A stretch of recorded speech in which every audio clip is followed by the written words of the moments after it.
Hello বন্ধুরা, তোমরা কেমন আছো? আশা করি তোমরা ভালো আছো, আর আমিও ভালো আছি। দেখো, আজকে আমি রাতে কি নিয়ে বসছি।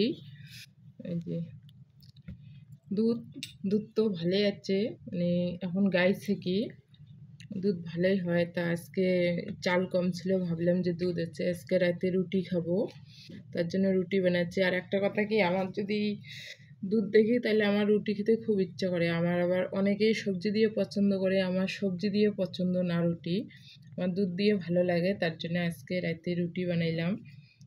আর কে কে রুটি খেতে ভালোবাসো সেটা আমাকে কমেন্ট করে বলবে। আমার কলাটা তো আবার বেশি পছন্দ, মাংসটা অতটা পছন্দ না রুটি দিয়ে। দেখি চিনি দিচ্ছি কেমন হয়েছে। ভালো হচ্ছে, রুটিটাতে চিনি দিচ্ছি, তো দেখতে এতটা সুন্দর হয় নাই। দেখো লাল হয়ে গেছে রুটিটা।